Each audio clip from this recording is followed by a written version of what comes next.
The two maidens knew their father, the king, loved to watch performers do skits. So they decided to audition 3 bears, a princess who fell asleep a lot, and 7 grumpy little men, and a fairy godmother who kept turning the auditioners into pumpkins and frogs. So the 2 women decided to go another way. They found some beautiful ladies who would be perfect for the parts. Please make welcome Lady Lorna Cockram, Lady Laura Brannan, Lady LaFay Dusenberry, Lady Linda Hughes, and Lady Dee Dee Hughes to perform A Parable About a King.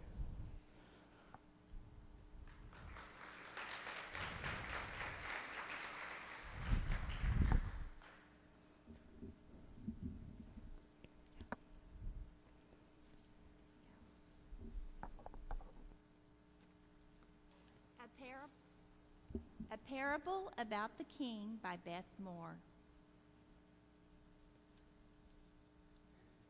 Once upon a time, a young princess became angry with her father, the king. The king had required her obedience to clean her room, but she had countless servants. Why should she pick up after herself? I know what I'll do, the princess said to herself. I'll teach everyone a lesson. I'll run away from home and leave my room messed up just like this. She searched through her dresser drawers for old clothing, pitching what she did not want on the floor. Finding the clothing she wanted to dress up in, she disguised herself as one of the village peasant girls. Then she quietly slipped out of the castle's secret door. The princess knew her father, the king, would not discover her missing for several hours, because he was attending to important business. Walking a short distance, the princess soon found herself in a neighborhood lined with markets and merchants. On a narrow back street, she met a group of children playing stickball. She thought to herself, they're having much more fun than I ever have. I'm tired of being a princess. I shall be like them. Well, it wasn't long before the children asked her to play stickball with them. She was so happy, the princess quickly caught on to their game. She elbowed whoever got in her way, just like them. She cursed when she missed the ball, just like them. And when she fell, plop, she fell straight into the mud, just like them. Suddenly, a young girl appeared at the corner of the street. She called to the children, "Come, hurry! Something really big is happening on Main Street."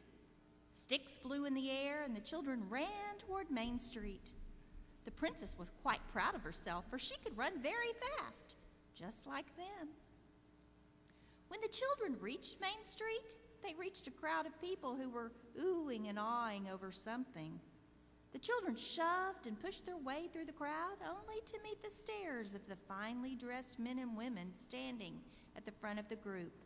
"Go away, you filthy children," one woman said. Incensed, the princess said, "I'm no filthy child, I'm a Her words trailed off. Looking at the children standing around her, she thought to herself, I used to be a princess, now I'm just like them. And with new resolve, she began to elbow her way through the crowd again, purposely getting mud on the hems of the fine dresses and skirts. "It's no use," one of the boys finally said. "We can't get to the front of this crowd. Hurry, let's go climb that tree over there." The children hurried to the tree, and just like monkeys, scurried up to perch on the branches.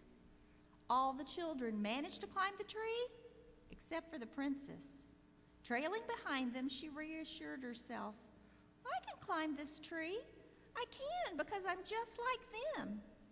As she pulled her way to the second branch, a small limb caught the threads of her skirt and threw her off balance. And not being able to catch herself, she tumbled out of the tree and fell to the ground with a thump. The adults turned around and peered at her with disgust. The children in the tree laughed and yelled at her, "Get up, quick! It's coming! It's coming!" She didn't know what was coming, nor did she care at this particular moment. Humiliated and bruised from the fall, she wanted to cry. But she was just like them, and they certainly wouldn't cry, so she cursed instead. Determined, the princess finally made her way up the tree and settled in securely on a lower branch. "What are we looking for, anyway?" she asked. "It's the king," yelled the other kids. "Don't you know a king when you see one?" They sneered at her. She slowly pulled herself up to the next branch and stretched to see the king. An envoy of dignitaries stood beside a lavish coach, and when the door opened, out stepped the king. So tall, so dignified, so royal. "Hail His Majesty the King," an aide announced. The crowd responded, "Long live the king!" The dignitaries dropped to one knee. The crowd bowed before him. Only the king was left standing. Then one of the boys in the tree whispered to the group, "Hey, we have a perfect shot from here. Let's throw our best spitballs right in his face." Horror struck the prince's heart. "You can't do that," she pleaded. "Why not?" the boys demanded.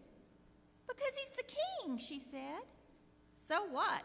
Big deal," they said as they began to throw spitballs at the king.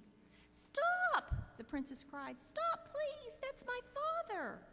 The tears she had so valiantly held back earlier now spilled down her cheeks. "Sure, my dad's Abraham," they mocked her. "No, I mean it. It's true. The king is my father," she pleaded.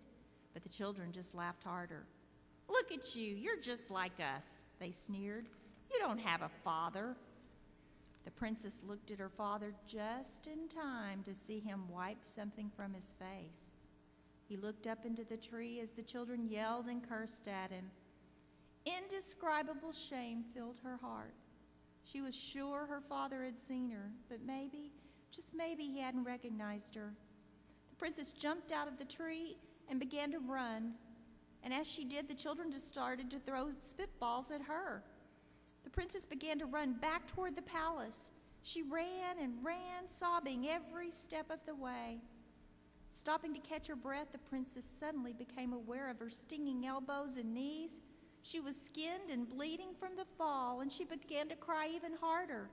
Her heart sank, and she felt very alone and very frightened. Making her way slowly back to the palace, she discovered to her horror the secret door was now locked. So she ran to the next door, but it was locked too, as was the next and the next door. "Oh no," she cried, "I'm locked out and I have no place to go. The palace is no longer my home." The princess knew that only the front door remained unlocked. "I can't possibly use the front door," she thought. "Everyone will know how foolish I've been. Everyone will look at me and I look just like them." So she waited and waited, trying desperately to think of some way to get out of this terrible mess. Finally, too sore and too hungry to think any longer, she gave in and headed for the front door. With torn clothes, filthy hands, and a tear-streaked face, she lifted her hand and knocked once, slowly, timidly. Before she could muster the courage to knock again, the door cracked open.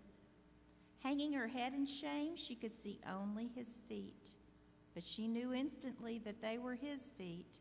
It was him, her dad, her father, the king. She fell at his feet and cried, "I'm so sorry, Daddy. I'm so ashamed of what I've done." Gently, the king knelt down beside her and pulled her into his strong, comforting arms.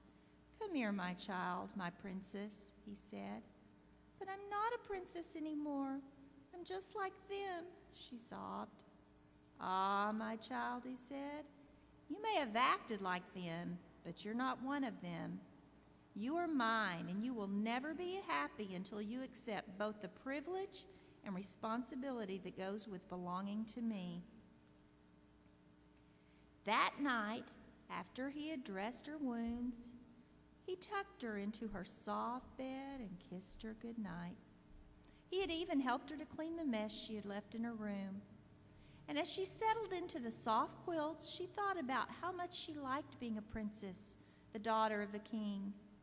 As the king walked out of the room, the dim nightlight softly illuminated his royal robe, which was now smudged with dirt.